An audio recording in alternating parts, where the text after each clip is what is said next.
สบายดียินดีต้อนรับท่านเข้าสู่บริษัทซีโนอะกรีโปรตัสจำกัดมื้อนี้ข้าพเจ้าจะมาแนะนำเกี่ยวกับคู่มือในการเข้าเฮ็ดเวียกเนื้อในจะเป็นได้นั้นขอให้เฮารับชมกันเลยทับอิฐแม่นเฮาจะมาแนะนำเกี่ยวกับเอกสารในการสมัครเวียกมีหยังแหน่คือ 1. ปุ่มสัมมนาครัวและบัตรประจำตัว 2. ใบยักเย็นที่อยู่ 3. ใบกวดสุขภาพ 4. หูถ่ายจำนวน 2 ใบและก็ถ้าหากว่าท่านมีใบประกาศแม่นสามารถเอามายืนนำทางเฮาได้ต่อไปแม่นเฮาจะมาอธิบายเกี่ยวกับโมงกินข้าวในโรงอาหารในพักเช้าแม่น 6:30 นหา 8:00 นพักเที่ยงแม่น 10:30 นหา 12:00 นพักแรงแม่น 4:30 นหา 6:00 นอย่าลืมไปกินข้าวเด้อถ้าหากว่าบัตรกินข้าวของท่านเสียพวกเฮาต้องนำเอาบัตรพนักงานและก็เงินอีก 20,000 ไปที่โรงอาหารจีนเก่าอยู่ห้องการแม่นจะอยู่ข้างร้านขายเครื่องย่อยและเฮาก็ถือเอาเงินและก็ไปหาเพิ่นจะเฮ็ดบัตรคืนใหม่ให้ต่อไปแม่นจะมาอธิบายเกี่ยวกับการเติมเงินเข้าบัตรการเติมเงินเข้าบัตรแม่นบริษัทของพวกเฮาทุกๆต้นเดือนจะเติมเงินเข้าบัตรให้1เทื่อฟรีจำนวน 600,000 กีบถ้าหากว่าพวกเฮากินเงินเกินหรือว่ากินเงินเบิดแม่นเฮาจะต้องไปที่แผนกการเงินเพื่อเติมเงินเข้าแต่ว่าการเติมเงินนี้เนาะเฮาต้องเติมจำนวน2เท่าตัวอย่างเช่นคันเฮาเติม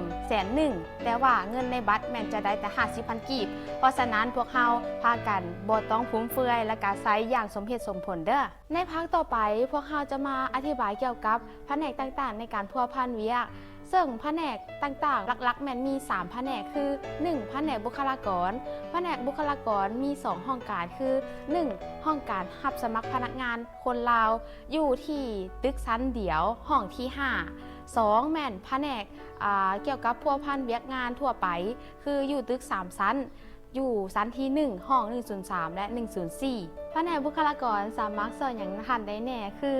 1การเฮ็ดสมัครเข้าเวียก2แม่นการเขียนใบลาออก3แม่นการเขียนใบลาพัก4แม่นการเฮ็ดเกี่ยวกับประกันสังคม5แม่นการเฮ็ดเกี่ยวกับบัตรธนาคาร6แม่นการเกี่ยวกับวันงานและก็เงินเดือน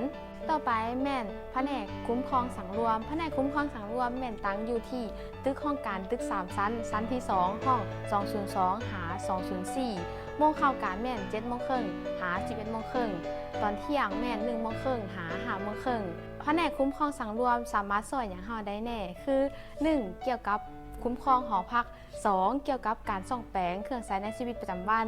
3แม่นเกี่ยวกับการคุ้มครองความปลอดภัย4แม่นเกี่ยวกับอุปกรณ์เครื่องใช้แรงงานทั่วไป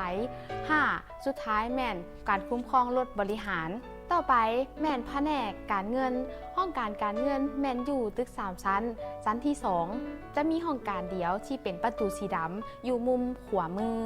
ถ้าว่าเฮาไปแม่นเพื่อนจะสอนอย่างเฮาได้แน่คือเฮาสามารถไปเฮ็ดเกี่ยวกับธุรกรรมด้านบัตรธนาคารและ2แม่นเฮ็ดเกี่ยวกับรับเงินเดือน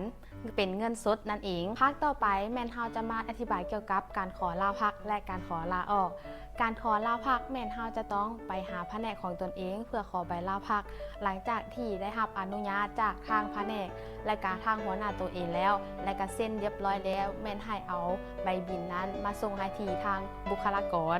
ถ้าหากว่าไผบ่ได้เขียนใบลาพักจะได้ถูกเป็นการหักขาดเวียกและก็ตูนเวียกถ้าหากว่าไผที่ตูนเวียกแม่นเฮาจะตัดเงินเดือนและก็ตัดเงินอุดหนุนมาการพร้อมเพราะว่าเดือน1ของพวกเฮาเนาะสามารถพักได้4วันถ้าหากว่าเฮาบ่ครบแม่นเพิ่นจะตัดเงินของเฮาสำหรับการเขียนใบลาออกแม่นเฮาต้องได้เข้ามาแผนกฝ่ายบุคลากรเพื่อขอใบลาออกหลังจากนั้นแม่นเฮาจะต้องไปเซ็นหัวหน้าของพวกเฮาและก็มอบรับเวียกให้กับผู้ต่อไป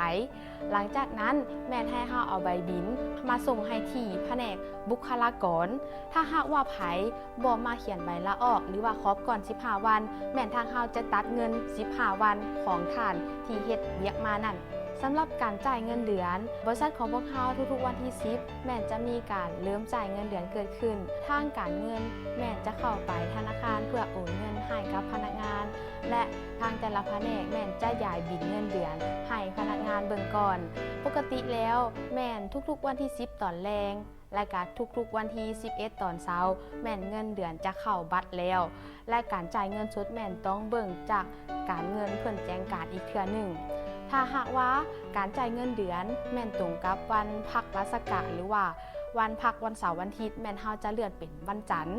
ถ้าไผที่ว่าเฮ็ดบัตรเสียแม่นจะต้องมาแจ้งให้ทางการเพื่อบ่ให้เอาเงินเข้าบัตรหรือไผที่หลังจากที่เฮ็ดบัตรแล้วอยากแจ้งเอาเงินเข้าบัตรก็สามารถเข้ามาที่ห้องการบุคลากรเด้อถ้าหากว่าเงินเดือนของท่านมีปัญหาท่านจะมีวิธีแก้ไขแนวใดทำอิฐแม่นให้ท่านเข้าไปที่แผนกของตนเองเอาบิลวันงานให้เพิ่นเบิ่งและให้เพิ่นตรวจสอบและแก้ไขเบิ่งว่ามันเกิดสาเหตุหยังหลังจากที่เพิ่นมีการผิดพลาดแม่นให้เพิ่นจดบันทึกและการส่งมาให้ทางแผนกบุคลากร